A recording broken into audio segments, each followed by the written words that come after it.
Bonjour à tous, j'espère que vous allez bien. Si vous avez suivi mes petites aventures récemment, vous le savez déjà, j'ai passé 17 jours au Japon et lorsque je suis rentrée, je vous ai même filmé une vidéo dans laquelle je vous ai montré tout ce que j'ai trouvé là-bas. Si vous l'avez loupé, cette vidéo est déjà en ligne sur la chaîne, donc je vous la laisserai bien entendu directement en barre d'infos. Et évidemment, qui dit voyage au Japon dit aussi beaucoup de trouvailles en matière de beauté et autant vous dire que j'avais vraiment trop hâte de découvrir tout ça avec vous puisque j'ai déniché pas mal de petites choses en matière de J-Beauty, donc de produits issus de marques japonaises, mais également de K-Beauty. Vous connaissez mon amour pour cette catégorie de produits, puisque ce sont des marques qui sont aussi très appréciées au Japon. Alors j'imagine que vous en doutez, mais aujourd'hui on va réaliser ce full face ensemble, en plus avec des produits qui sont proposés à prix doux. Certains et certaines d'entre vous sont sûrement en train de se dire bah t'es bien mignonne, mais si certains de ces produits nous plaisent, nous on n'a pas prévu de voyager au Japon prochainement,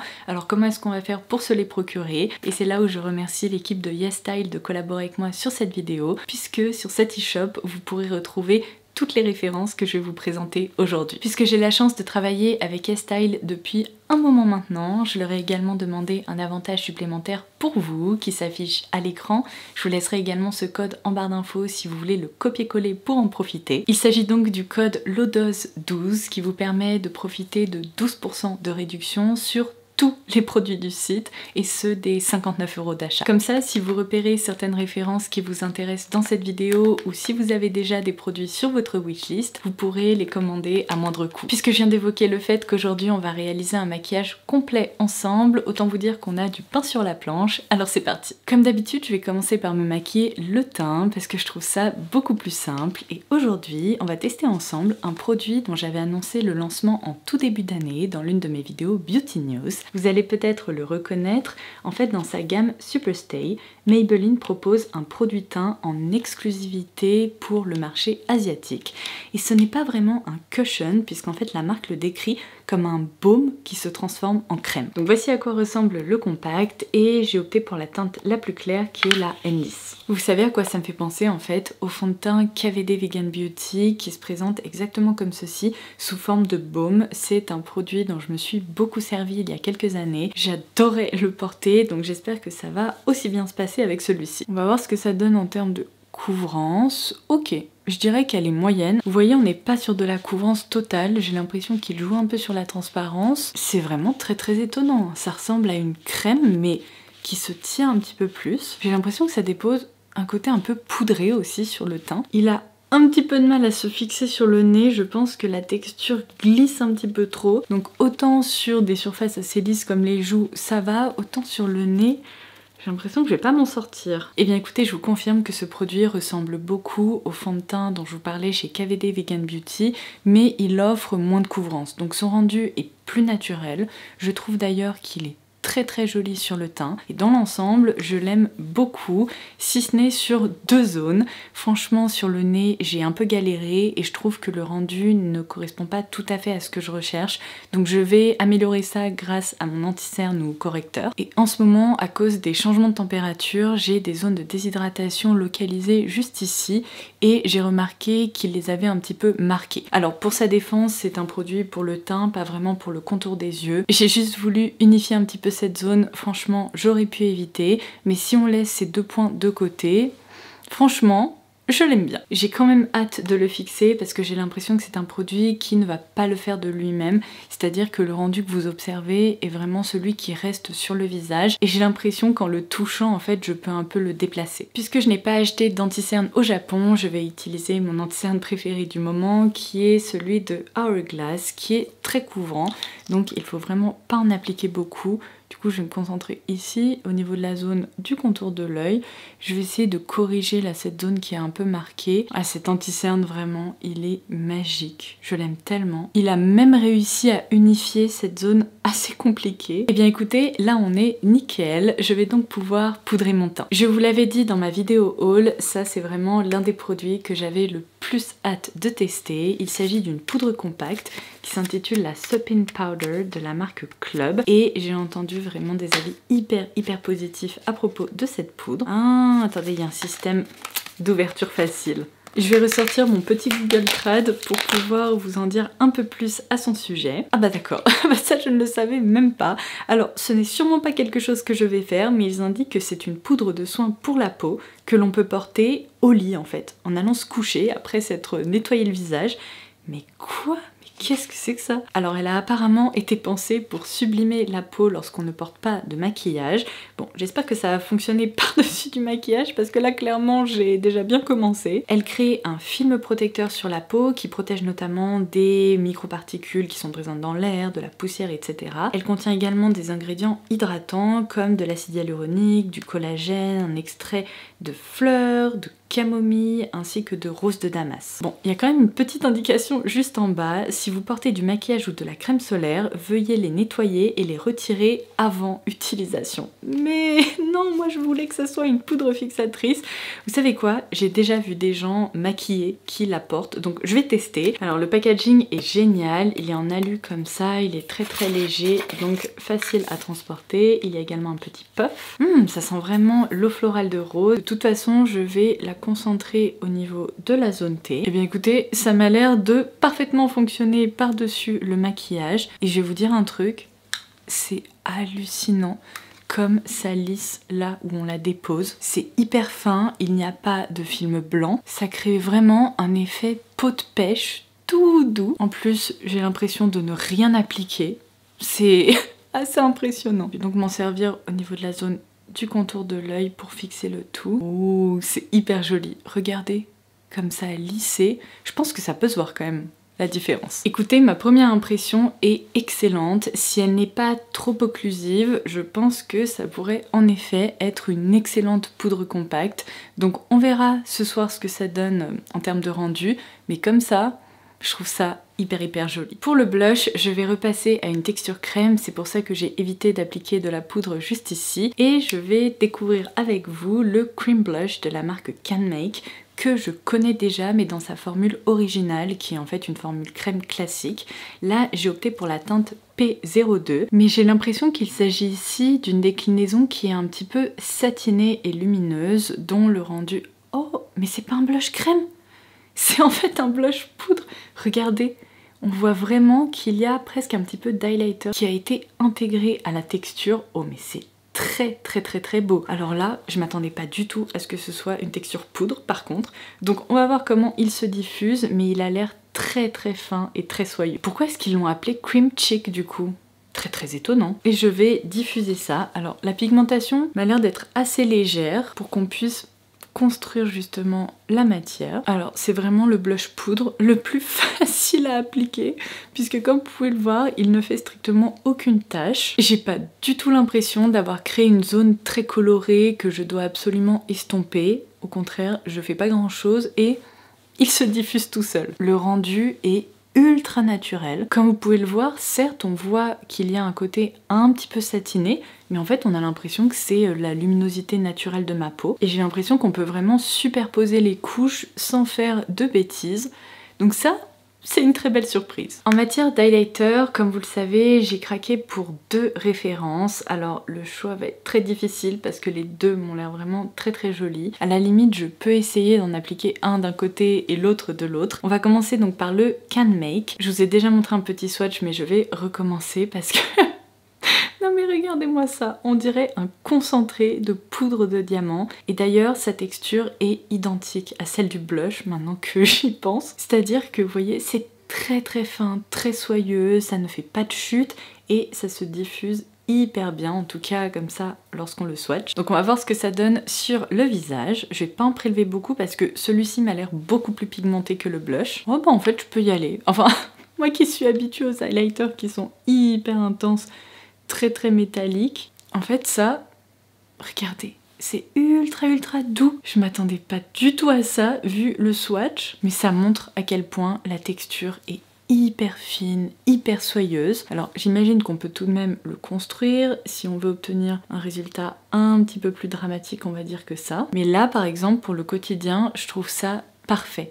Ça permet vraiment d'apporter de l'éclat. L'autre référence sur laquelle je me suis précipitée, elle est également proposée par une marque de J-Beauty, donc de Japan Beauty, qui est Cézanne, et c'est le Pearl Glow Highlight. Et il me semble que plusieurs d'entre vous m'ont dit que ça c'était vraiment un de vos highlighters préférés. Apparemment il est magnifique. Oh mon dieu. Ah non mais... À la caméra, c'est encore plus impressionnant qu'en vrai en fait. J'ai l'impression que là, en tout cas face à mon miroir, ça crée un effet ultra perlé, presque un peu métallique, mouillé. Alors il va falloir que je diffuse ça parce que vous avez juste l'impression que je me suis transformée en robot. Il y a un effet, alors c'est magnifique, hein. Moi j'adore, mais je pense que ça sera plus difficile pour, on va dire, le commun des mortels de porter ça, surtout si vous n'avez pas l'habitude de porter de l'highlighter, ça risque de vous impressionner un petit peu. Non mais c'est quand même un truc de malade, je crois que c'est un des highlighters les plus intenses que j'ai pu tester de toute ma vie. Tant que j'y suis, je vais en reprélever un petit peu, non pas pour en réappliquer là, mais de l'autre côté pour équilibrer le tout. Ok, en fait, il faut vraiment en prélever, mais hop, comme ça, et c'est suffisant. Et même si il est impressionnant, comme vous pouvez le voir, il ne crée pas de texture, d'effet de matière, c'est très joli. Par contre, c'est vraiment un produit qui a été pensé pour les peaux claires à très claires. Si vous avez une peau globalement bronzée ou noire, je pense que ça ressortira de façon très étrange sur votre carnation, parce qu'en fait ça risque de créer, si vous voulez, des zones comme ça, un peu des stries, vu l'intensité des pigments.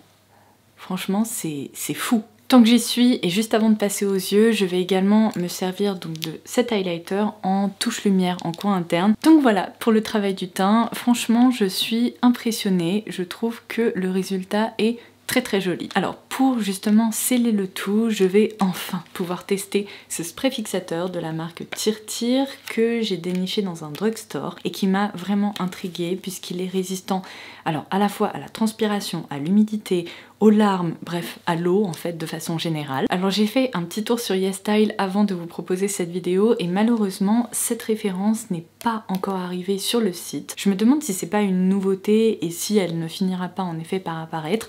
En revanche, il y a d'autres déclinaisons de spray fixateur Tir qui sont proposées, comme celle-ci dans un packaging rose qui est apparemment en fait la formule originale. Alors il est également indiqué qu'il permet de prolonger la tenue du maquillage, qu'il crée un film waterproof et qu'il permet également de fixer le tout. Tandis que celui-ci possède la mention sweatproof, donc qui résiste à la transpiration. Je pense que c'est la principale différence entre les deux, mais la base de la formule doit être assez similaire. Je vais quand même essayer de protéger mes cheveux, je les ai lavés hier soir.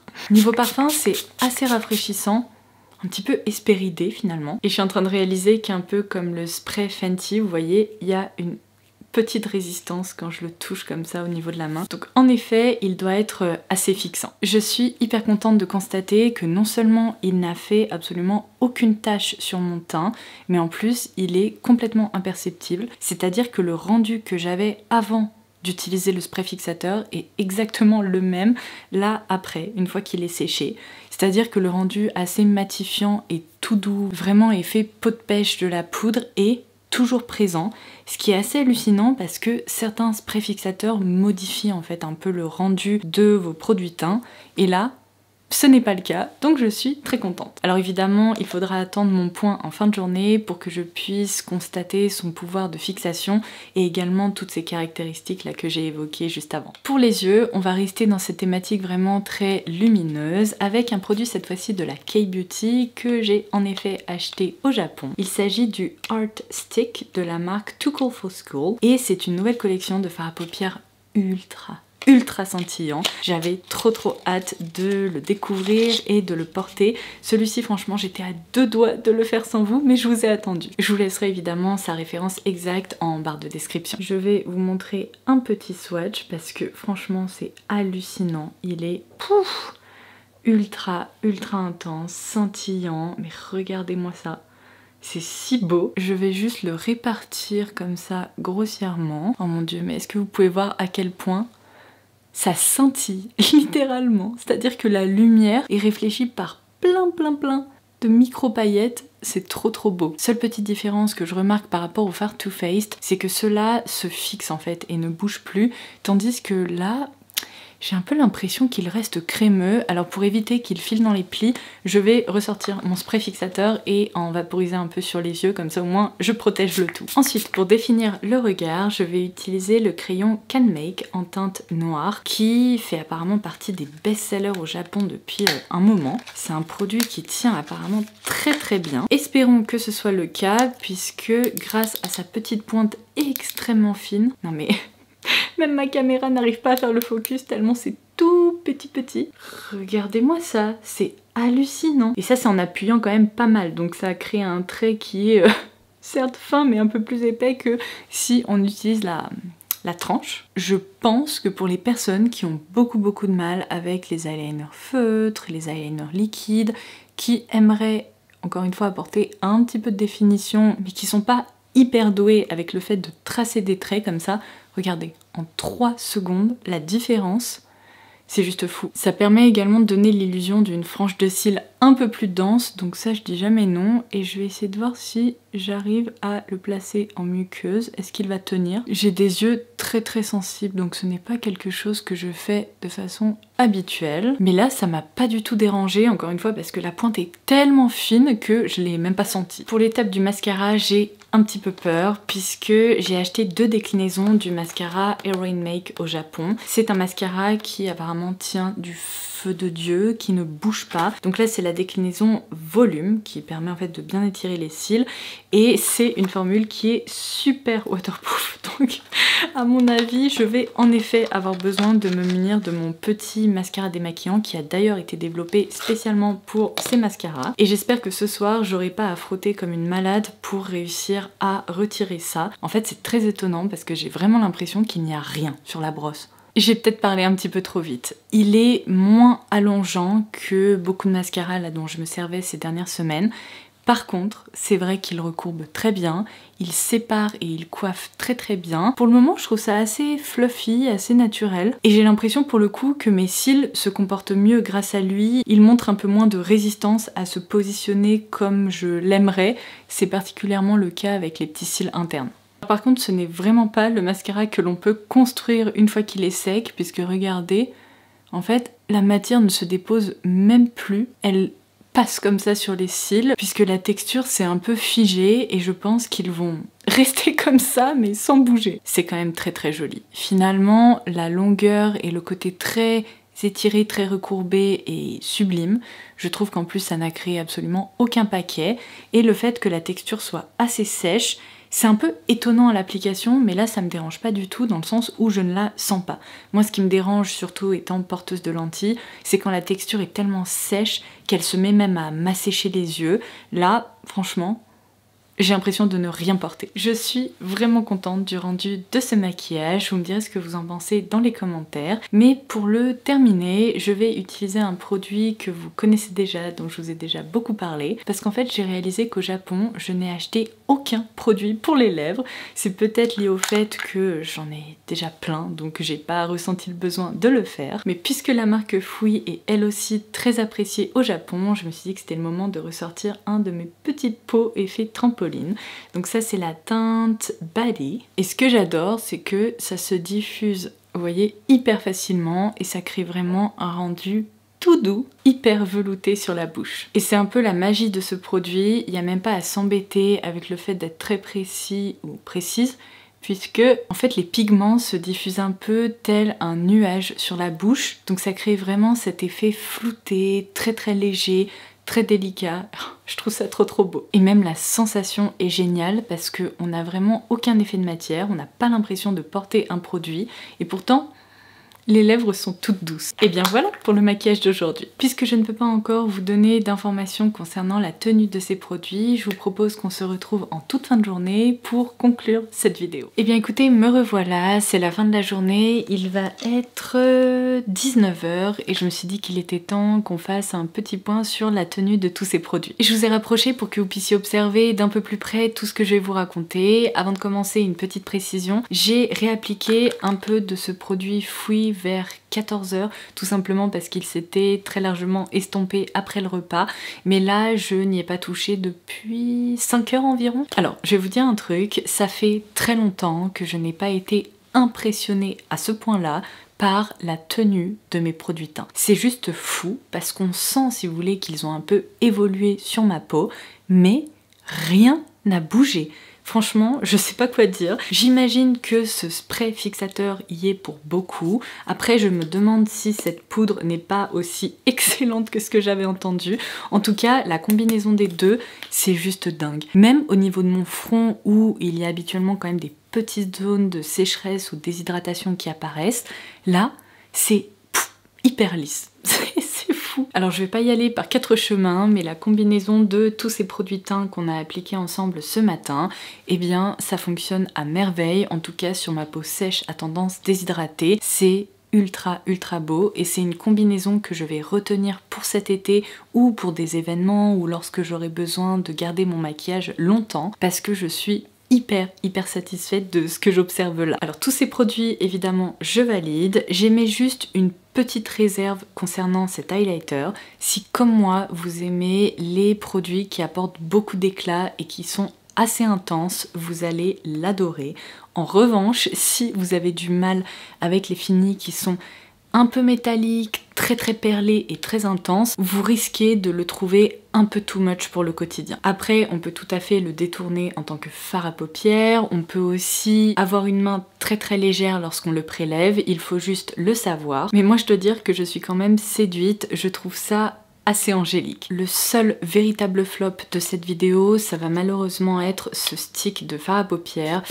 J'en attendais beaucoup plus. Alors je dois dire que j'adore son rendu, il est toujours aussi lumineux, on aperçoit d'ailleurs des petites paillettes très scintillantes. Le problème c'est qu'il file complètement dans les plis. J'espérais trouver une alternative à moindre coût des fards à paupières stick Too Faced et malheureusement ils sont incomparables parce que celui-ci bouge.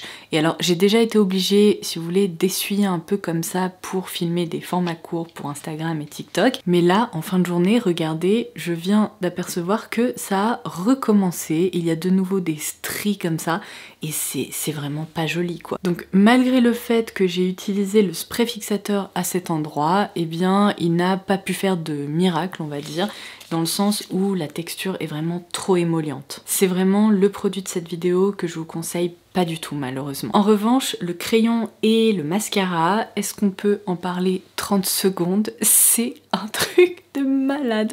Franchement, je suis impressionnée. Habituellement, les crayons noirs sur moi, particulièrement parce que je suis porteuse de lentilles et que j'ai les yeux en fait qui s'humidifient un peu en cours de journée pour justement contrer le fait qu'il y a quelque chose sur mon œil, et bien provoque le fait que la plupart justement des textures comme ça ont tendance à couler un petit peu ici ou à ne plus être aussi intense en fin de journée, surtout quand j'utilise des textures qui s'avèrent être aussi émollientes. Et là, c'est hallucinant.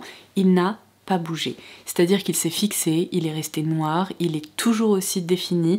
Donc ce crayon, évidemment, c'est validé aussi. Et le mascara, non mais c'est la trop belle surprise de cette vidéo.